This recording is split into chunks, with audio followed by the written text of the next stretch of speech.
নমস্কার, জীবনবাণী অনুষ্ঠানে আপনাকে স্বাগত জানাই। কেমন আছেন আপনি? আমার বিশ্বাস ঈশ্বর আপনাকে সুস্থ ও সুরক্ষিত রেখেছেন।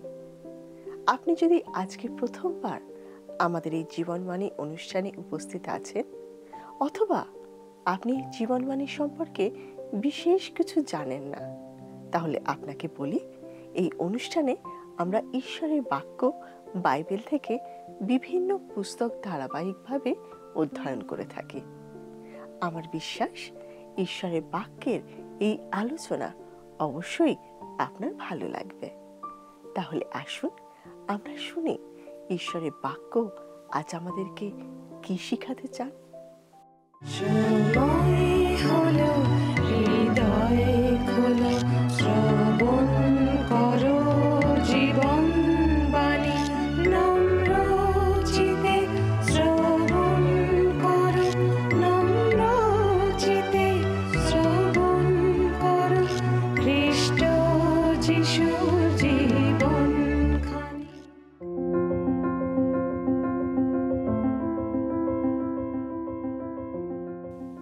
আপনি নিশ্চয়ই জানেন এই অনুষ্ঠানে আমরা পবিত্র বাইবেলের প্রত্যেকটি পুস্তক ধারাবাহিকভাবে অধ্যয়ন করছি। আর এই এক এক করে পবিত্র বাইবেলের প্রতিটি পুস্তকের ধারাবাহিক অধ্যয়নে বর্তমানে আমরা বাইবেলের নতুন নিয়মের অন্তর্গত সাধু পৌল রচিত তিমথিয়ের প্রতি তার দ্বিতীয় পত্রটি অধ্যয়ন করছি। আমরা জানি খ্রিস্টের সুসমাচার প্রচার করার অপরাধে সাধু পৌল রোমে কারাবদ্ধ হয়েছিলেন। রোম সম্রাট নিরো তার মৃত্যুদণ্ডের আদেশ দিয়েছিলেন। আনুমানিক ৬৮ খ্রিস্টাব্দে সাধু পৌলের মৃত্যুদণ্ড কার্যকর করা হয়। মৃত্যুদণ্ডে দণ্ডিত হওয়ার অল্প কিছুদিন আগে তিনি তিমথিয়ের উদ্দেশ্যে এই পত্রটি রচনা করেন। ইফিস নগর ও তার নিকটবর্তী নগরগুলিতে প্রভু যিশুকে ত্রাণকর্তা রূপে গ্রহণ করা পরজাতীয়দের দ্বারা ঈশ্বরের কয়েকটি মণ্ডলী স্থাপিত হয়েছিল। সেই মণ্ডলীকে সঠিক শিক্ষায় ও খ্রিস্টীয় আদর্শে এবং রীতিনীতিতে যথার্থভাবে গড়ে তুলতে তিমথিয়ের উপরে ভার অর্পণ করে সাধু পৌল এর আগে তাকে সেখানে প্রেরণ করেছিলেন। সাধু পৌল মাকিদোনিয়ায় সুসমাচার প্রচার করার সময় তিমথিওকে প্রথম পত্রটি লিখে পাঠান। সেই পত্রটি অধ্যয়ন করার সময় আমরা যেমন দেখেছি যে সেটি ছিল মূলত তিমথিওকে দেওয়া তার বিভিন্ন নির্দেশ ও উপদেশ, যাতে ইফিসীয় মণ্ডলীর বিশ্বাসীরা, বিশেষ করে মণ্ডলীর অধ্যক্ষ ও পরিচারকেরা খ্রিস্টের আদর্শে গড়ে উঠতে পারেন।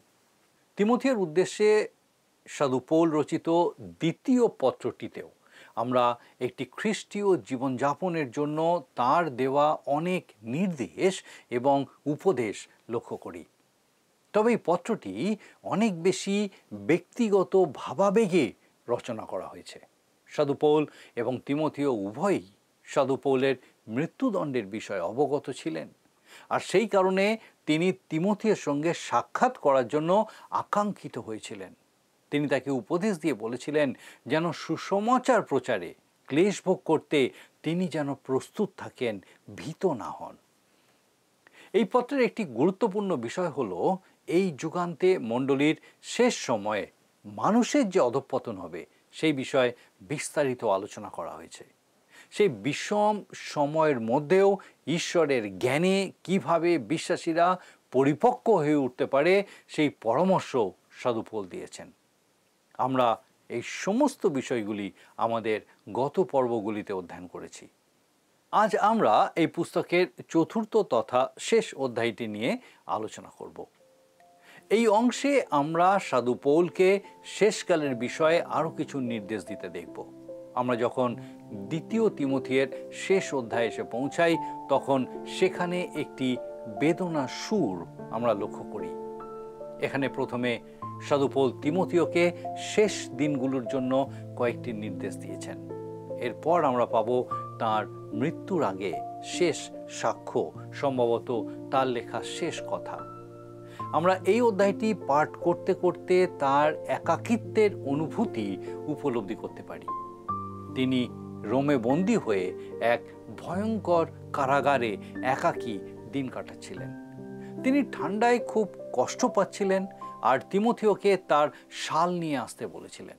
কোনো একজন প্রচারক বলছিলেন যে তিনি নিজে সেই কারাগার দেখতে গেছিলেন, সেখানে বন্দী হওয়া সত্যি কষ্টকর।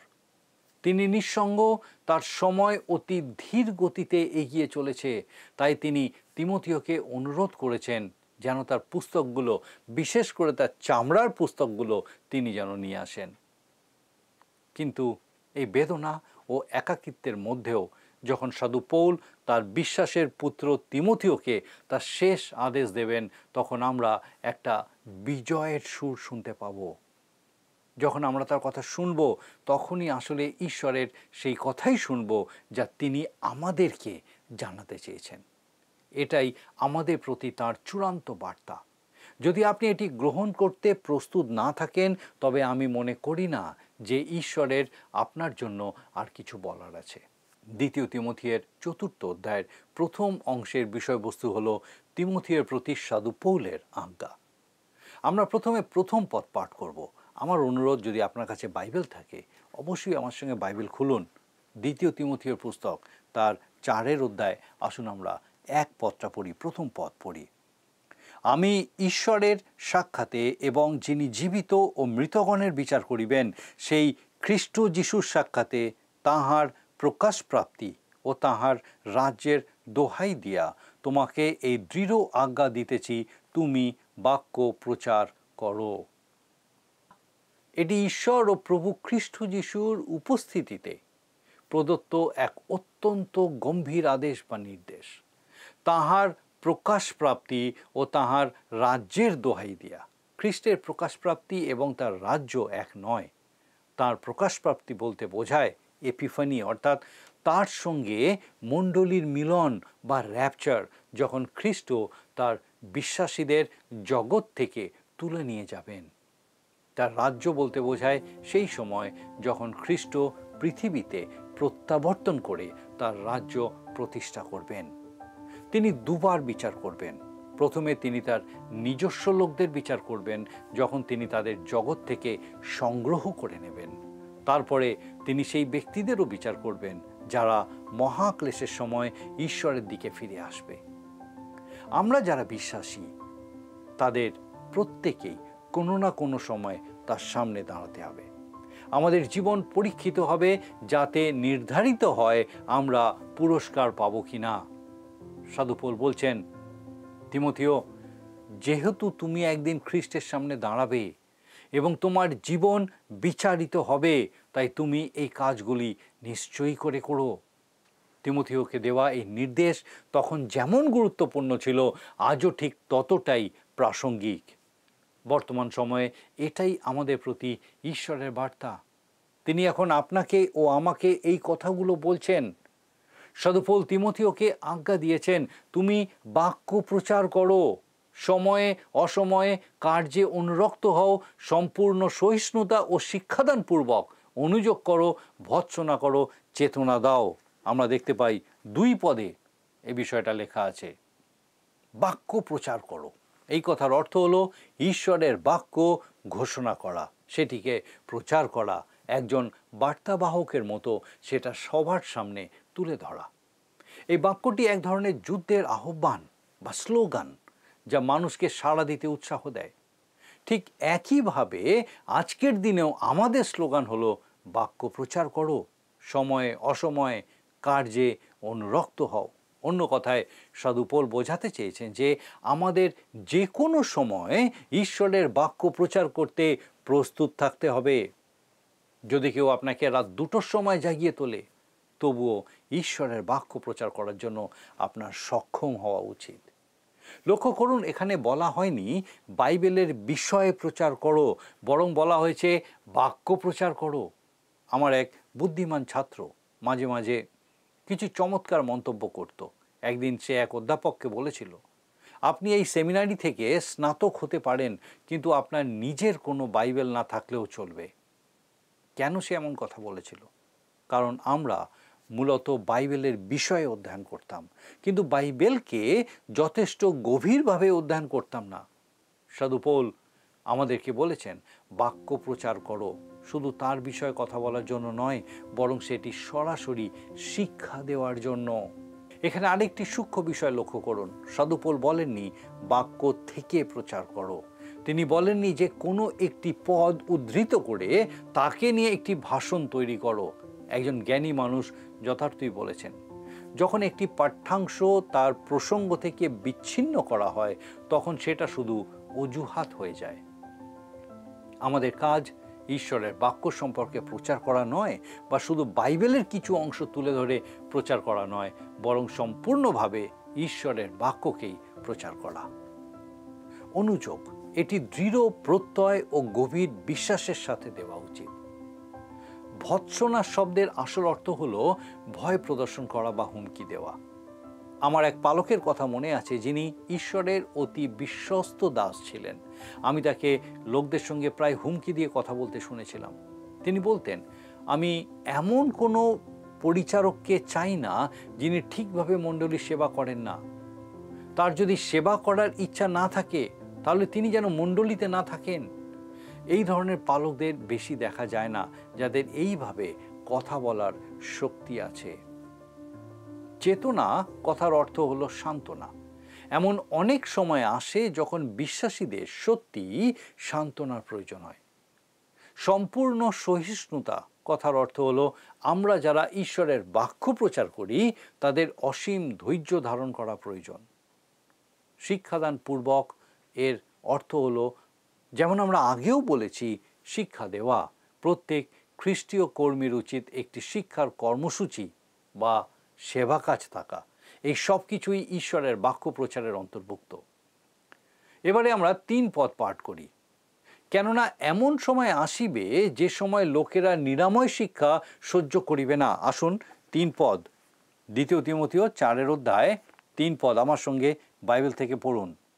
কেননা এমন সময় আসিবে যে সময় লোকেরা নিরাময় শিক্ষা সহ্য করিবে না, কিন্তু কান চুলকানি বিশিষ্ট হইয়া আপন আপন অভিলাষ অনুসারে আপনাদের জন্য রাশি রাশি গুরু ধরিবে। এমন সময় আসিবে যে সময় লোকেরা নিরাময় শিক্ষা আর সহ্য করবে না। আমি অনেক সময় ভাবি, আমাদের বর্তমান সমাজ কি সত্যি এই পর্যায়ে এসে পৌঁছে গেছে? যদিও আজকের দিনে অসংখ্য মানুষ খ্রিস্টের বাক্যের শিক্ষা শুনছে, যা আমাদের অবাক ও বিস্মিত করে, অভিভূত করে, কিন্তু মোট জনসংখ্যার তুলনায় সেই দল আসলে একেবারেই ছোট্ট একটি অংশ। খুব কম মণ্ডলীর সদস্যই আছে যারা নিরাময় শিক্ষা সহ্য করে। তারা এই সমস্ত কথা শুনতে চায় না। তাহলে তারা কি চায়? কিন্তু কান চুলকানি বিশিষ্ট হইয়া আপন আপন অভিলাষ অনুসারে আপনাদের জন্য রাশি রাশি গুরু ধরিবে। এটি অবশ্যই আজকের দিনের বাস্তবতা।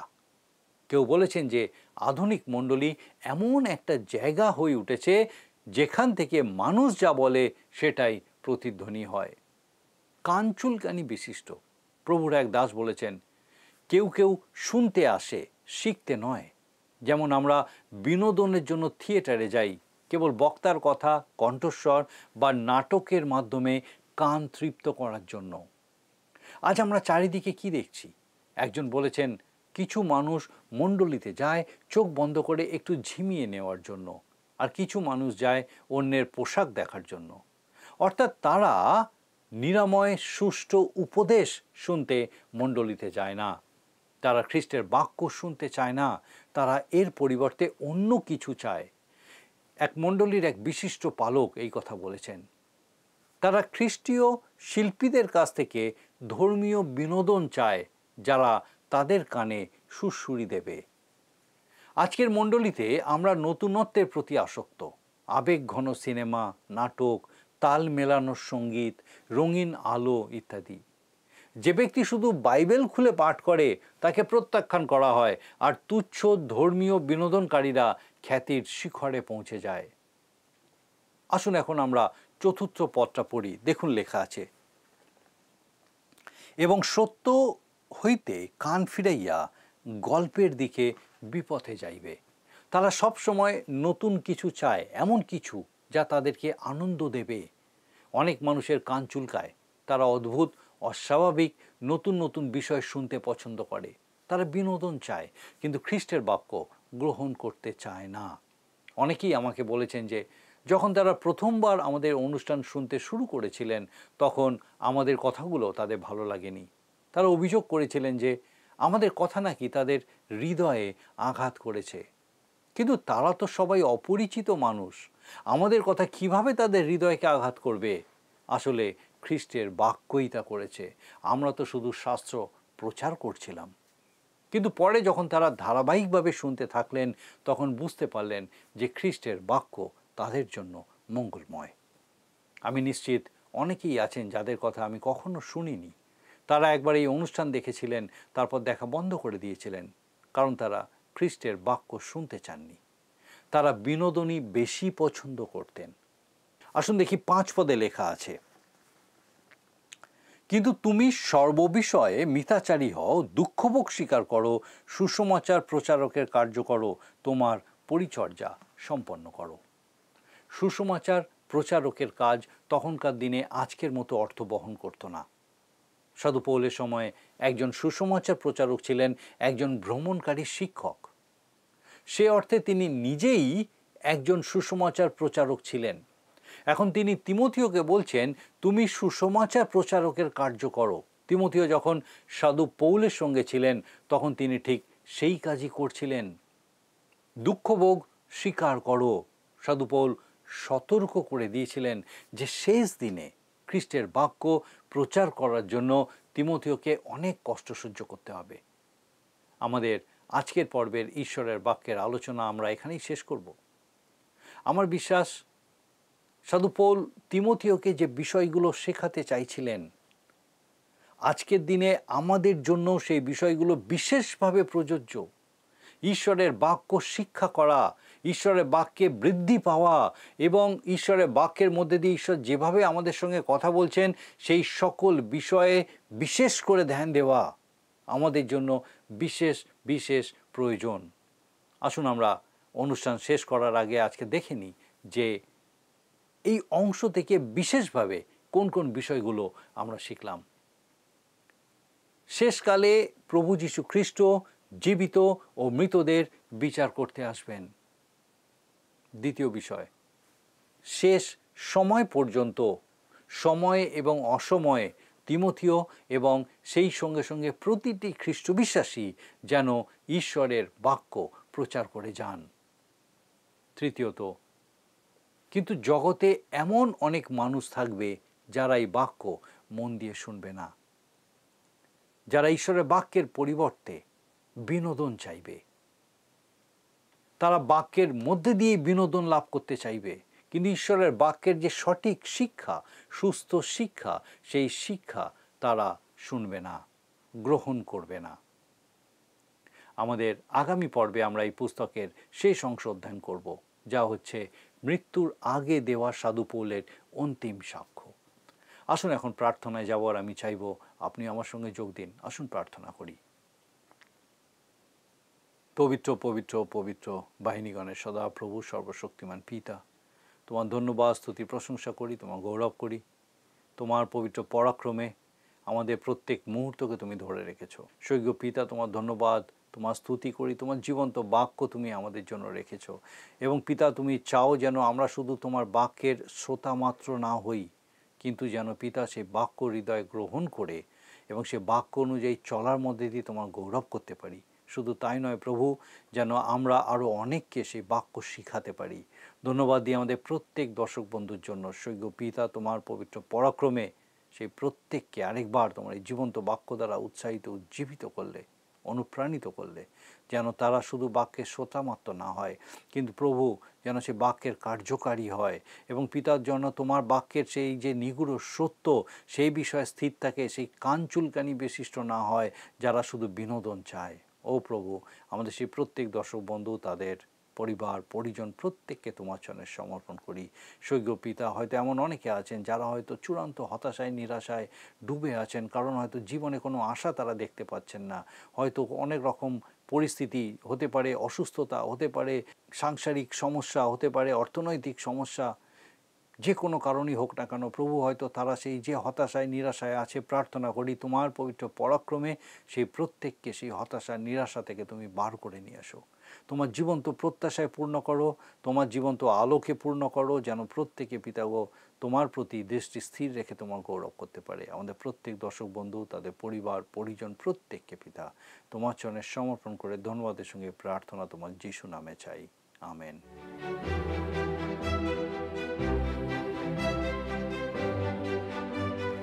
বন্ধুরা, আজকের বাক্য নিশ্চয়ই আপনার জীবনে এক নতুন আনন্দ যোগ করেছে।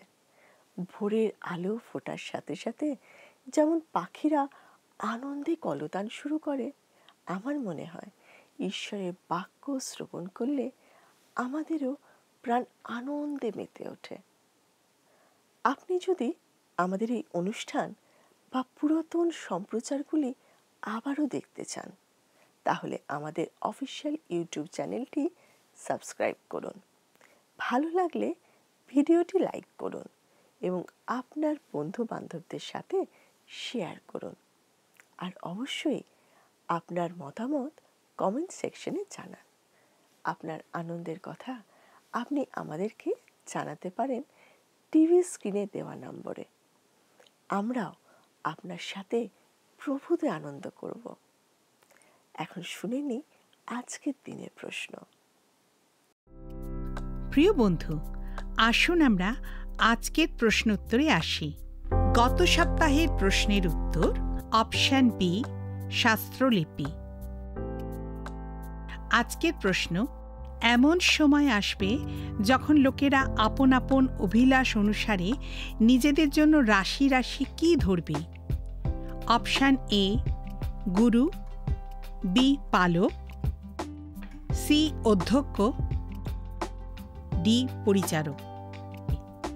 বন্ধু, এই প্রশ্নের উত্তর আগামীকাল সন্ধ্যা 6টার মধ্যে option A, B, C, D সহকারে আপনার নাম ও সম্পূর্ণ ঠিকানা সহ 9433497235 এই নম্বরে হোয়াটসঅ্যাপে বা SMS-এ লিখে পাঠান।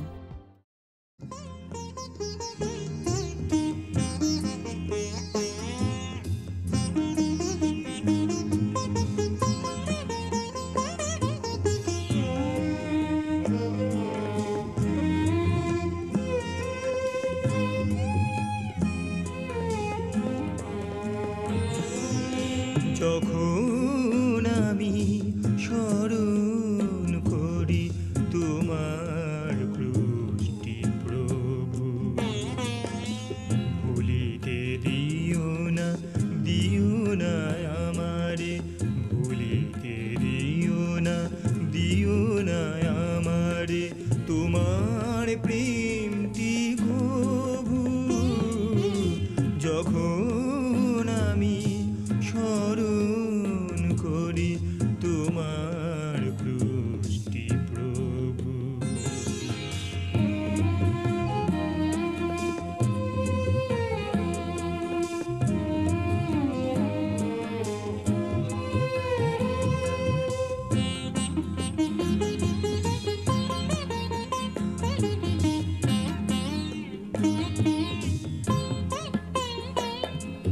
ক্রুশে আমায় সদা বলে দেয়, মরিলে গো তুমি পাপীদের ন্যায়। ক্রুশে আমায় সদা বলে দেয়, মরিলে গো তুমি পাপীদের ন্যায়। তোমার তো কোনো দোষ ছিল না গো, সবার হলে যে প্রতিভু। যখন আমি স্মরণ করি তোমার ক্রুশটি প্রভু।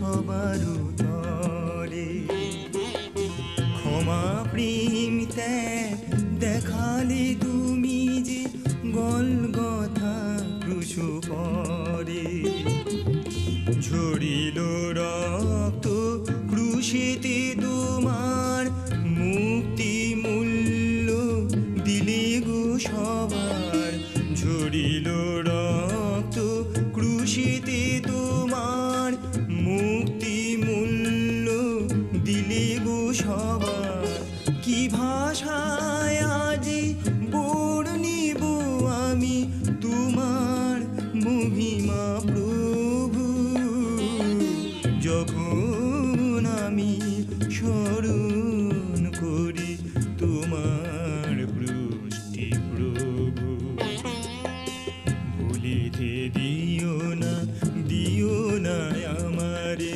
ভুলিতে দিও না আমারে তোমার প্রেমটি কভু যখন আমি স্মরণ করি তোমার পৃষ্টি প্রভু তোমার পৃষ্টি প্রভু তোমার পৃষ্টি প্রভু।